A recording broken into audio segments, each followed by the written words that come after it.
Assalamualaikum warahmatullahi wabarakatuh. Perkenalkan, nama saya Niken Pertiwi, NIM 180205075, kelas 18A2 dari Universitas Duta Bangsa Surakarta, Fakultas Ilmu Kesehatan, Prodi D3 Rekamedis dan Informasi Kesehatan, akan menjelaskan tentang sistem reproduksi wanita untuk memenuhi mata kuliah anatomi fisiologi dan patofisiologi sistem genito-urinaria dan reproduksi dengan dosen pengampu Ibu Lisdiah Dewi Arini, MSI.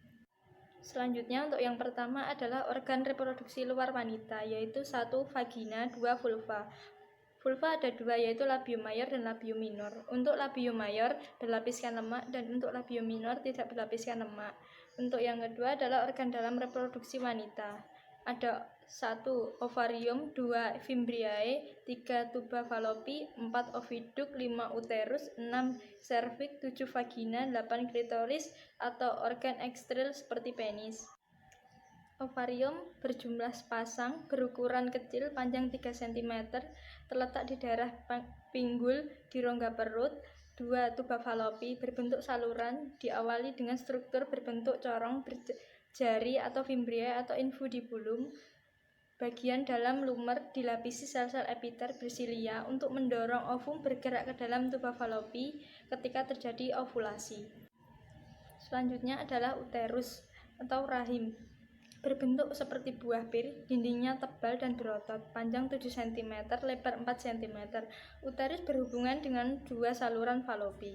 Jika di dalam tuba Fallopi terjadi pembuahan dan terbentuk zigot, zigot akan didorong menuju uterus dan tiba di uterus dalam bentuk glustula akhir. Embrio yang sudah memiliki 3 lapis yaitu ektoderm, mesoderm, endoderm yang selanjutnya berkembang menjadi jaringan dan organ untuk kemudian mengalami implantasi, perlekatan dan berkembang menjadi bayi. Rongga uterus dilapisi jaringan epitel yang mengandung banyak pembuluh darah, endometrium. Untuk selanjutnya ada serviks, yaitu leher rahim, bagian bawah dari uterus yang berhubungan dengan vagina. Kelima, vagina, saluran yang menghubungkan uterus dengan lubang vagina di sebelah luar, merupakan alat kompulsi perempuan, dikenal pula sebagai saluran kelahiran bayi. Ujungnya terdapat himen, saluran darah, kaya mukosa dan pembuluh darah. 6. Vulva, ujung vagina yang menghadap keluar. Vulva terdiri atas labium minor dan labium mayor dan klitoris. Bermuara 2 saluran, yaitu saluran uterus, saluran kencing, dan saluran kelamin vagina. 7 adalah klitoris atau kelentit, tonjolan kecil pada labium minor yang mengandung ujung saraf-saraf perasa dan pembuluh darah. Ovarium, indung telur, adalah kelenjar kelamin wanita yang berfungsi menghasilkan ovum, hormon estrogen dan progesteron. Estrogen disereksi oleh folikel kedegraf. Folikel yang telah matang dan siap mengeluarkan ovum dan dirangsang oleh FSH. Fungsi estrogen menimbulkan dan mempertahankan tanda-tanda kelamin sekunder pada wanita. Fungsi FSH perangsang pematangan folikel. Untuk selanjutnya progesteron disekresi oleh korpus luteum, massa jaringan kuning dalam ovarium yang dibentuk oleh folikel yang telah masuk dan dirangsang oleh LH. Fungsi progesteron mempersiapkan dinding uterus dalam dan menerima ovum yang sudah dibuahi. Fungsi LH berfungsi merangsang ovulasi. Selanjutnya adalah oogenesis, adalah proses pembentukan sel telur dalam ovarium, yaitu di dalam ovarium terdapat oogonium, sel indung telur. Oogonium bersifat eudiploid atau 2N. Oogonium memperbanyak diri dengan pembelahan. Mitosis menghasilkan oosit primer diploid 2N. Oosit primer akan membelah secara meiosis, tetapi tidak dilanjutkan sampai anak perempuan mengalami pubertas.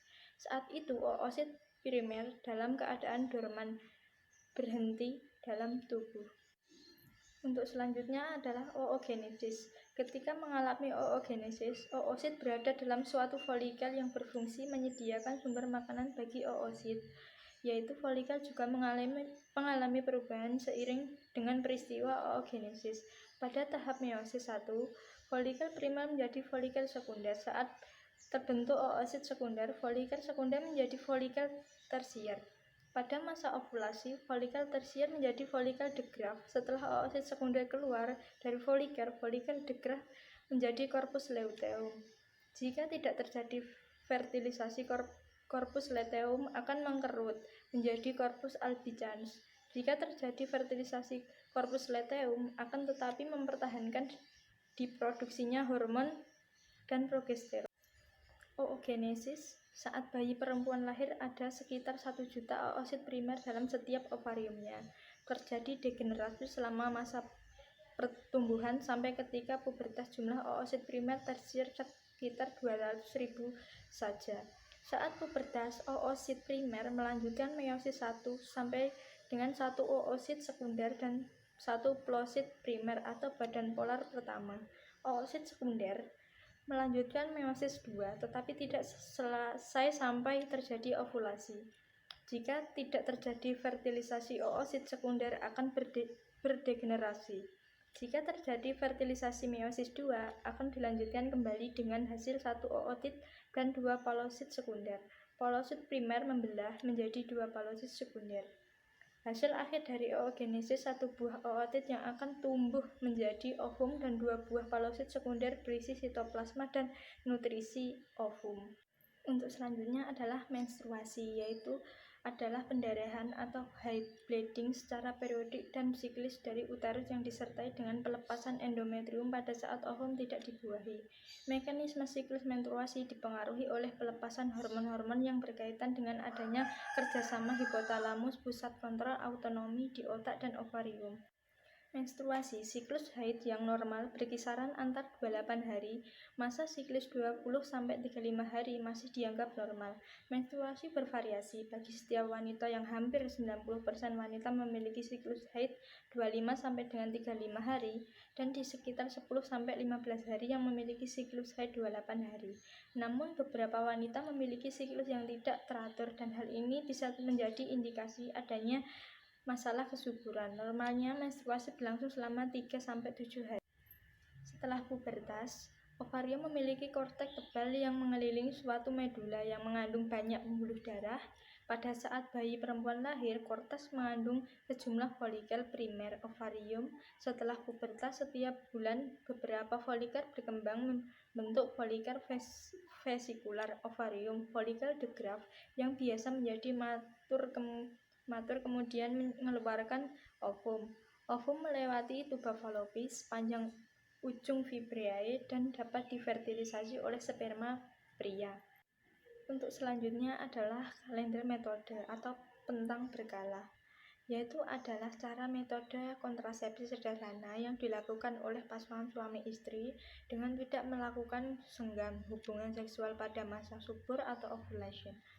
Manfaat metode kalender berkala atau pantang berkala dapat bermanfaat sebagai kontrasepsi mencegah kehamilan dan konsepsi awal dari kehamilan. Manfaat kontrasepsi sebagai alat pengendali kelahiran mencegah kehamilan, dan manfaat kontrasepsi dapat digunakan oleh para pasangan untuk mengharapkan dengan melakukan hubungan seksual saat masa subur untuk meningkatkan kesempatan bisa hamil. Ini adalah proses terjadinya manusia pada tahap geminal state. Tahap geminal sering juga disebut dengan periode zigot atau ovum atau periode nutfah, adalah periode awal kejadian manusia.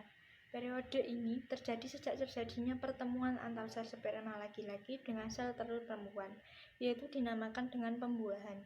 Saat itulah sel sperma dan sel telur bergabung dan membentuk sel baru yang disebut zigot. Tahap embryonic stage.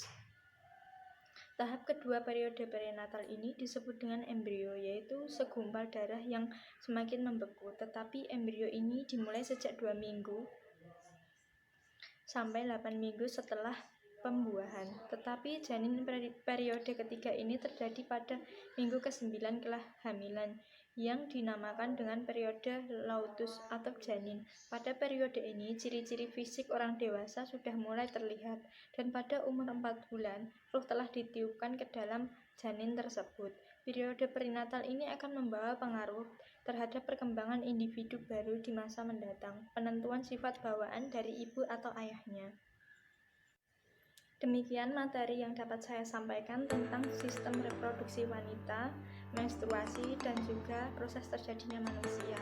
Jangan lupa like, komen, dan subscribe